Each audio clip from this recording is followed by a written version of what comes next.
How are yous, folks?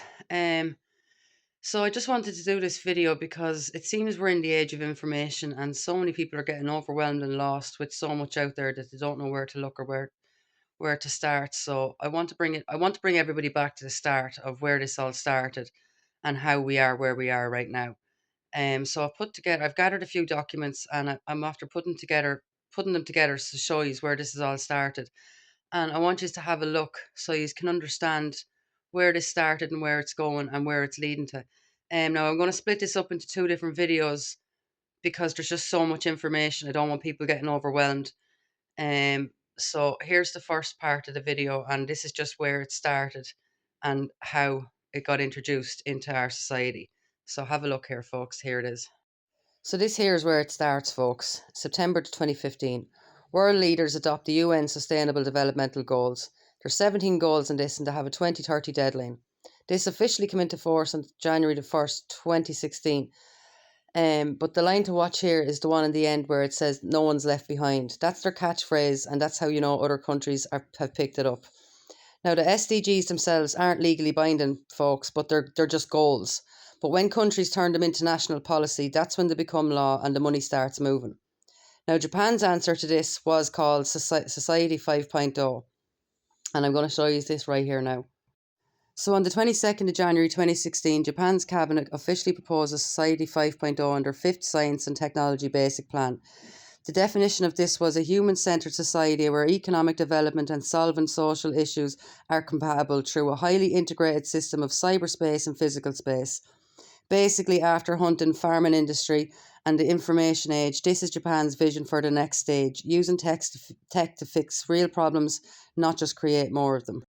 Now, Japan didn't just stop at the first definition. In March 2021, they updated Society 5.0 under sixth Science and Technology Basic Plan. Now, it's described as a society that is sustainable and resilient against threats and unpredictable situations, that ensures the safety and security of the people. What a laugh.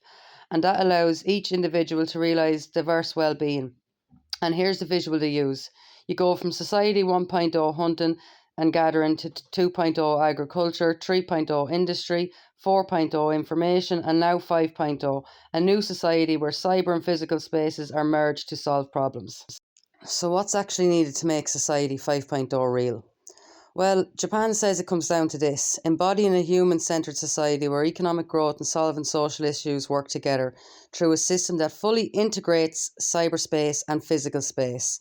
And they call this transformation into a sustainable, reliant, resilient society.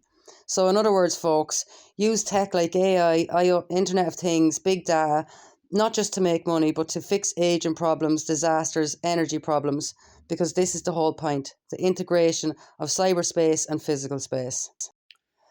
And this here is where it really gets frustration, folks. The key to Society 5.0, they say, is fusing cyberspace and physical space under human-centred values, which to me means shows they want to build a digital twin of everything. Our city, our work, our life, modelled in a system restructured by people we didn't elect and then pushed back into reality whether it works for us or not. They call it flexible and expeditious, but I call this fast-tracking decisions about our life without asking us. And they want citizens worldwide to just play along and accept it for the better.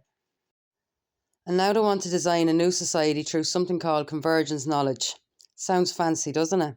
But what this actually means, folks, is whenever new tech rolls out, they'll use a mix of science, humanities, and social science to figure out the ethical, legal, and social issues. But here's the actual kicker, because they decide what the issues are and also decide the solutions. We don't get a say. And to make it work, they say they need to develop human resources to support this new society, which basically means they want to reshape how people think and act so you fit into their new system. They're not asking, they're building it and expecting us to adapt. And this is how they're going to sell it to us, folks. The Smart City Guidebook. But I mean, look at who's behind it. Cabinet Office, Internal Affairs, Economy, Transport. All the ministries are in on it, and it's a public-private partnership, meaning corporations are writing the rules too.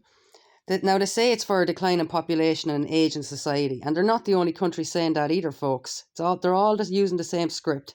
They use COVID to justify it. But read this line here: smart cities is a trump card for achieving Society 5.0 and ultimately the SDGs, because that's where it all boils back down to. They're using our city as the test labs. Sensors everywhere, data's on everything, all fed into a system that's supposed to improve our well-being. And they call it resident-centric. But it's a really funny way of saying your product being optimized, folks, because that's what's happening right now. And I mean, they're not even hiding how this works, folks. I mean, look at the three basic philosophies: resident centric, vision focused, collaboration across sectors.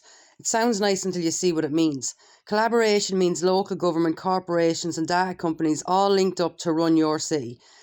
Then they break it into two types: government initiated and area management. Both end the same way: a consultorium deciding what your district looks like, what data gets collected, and what services you get. And here's the process: preliminary stage, preparatory stage, planning stage. Step by step, they're building the structure before we even know what's happening.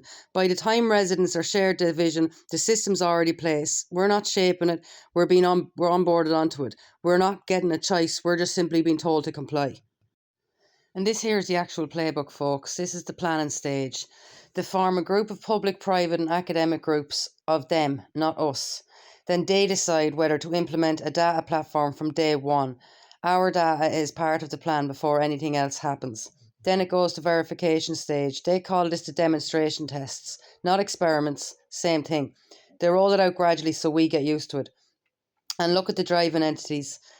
They have councils of corporations and local government running the show. They even set up data ethics committees to decide how our personal info gets used and shared. And where it says financial stability, that means they want private money cycling through the data platform forever, self-sustaining. So once it's built, it runs itself off our data. And here's where it gets worse, folks. Cybernetic avatar life. Now, what is this? This is freedom from body limitations, freedom from brain limitations, freedom from space and time limitations. It sounds like an actual sci-fi, doesn't it? But it's their R&D plan. Look at what they're building. They're building biomechanical cyborgs, sensor augmentation, exoskeletons, brain-to-brain communication, brain information processing. They want to connect humans directly to their system: telepresence, VR, AR, MR, which are all neural interconnections. And then their base layer is materials: the AI, the Internet of Things, sensors, energy harvesting, privacy protection. Our body becomes the endpoint for their data platform. They call it challenging R&D, but I call it the plan to make you part of their machine.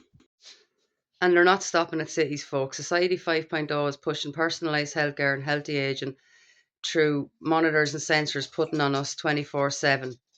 And they're going to be doing health checks, which is monitoring us and all feeding into the data platforms I just showed you there. They're putting these monitors and sensors on us, into our environment, onto our bodies, tracking everything, absolutely everything. And they're calling this our well-being. So, folks, that's Japan's Society 5.0. And in part two, I'm going to show you how Ireland and every other country across the world copied it and made their own policies and turned it into this, which is all stemming back to the UN Sustainable Developmental Goals, because that's where it all boils back down to, folks. So watch out for part two, and I'm going to show you where every other country copied it and made their own version of it.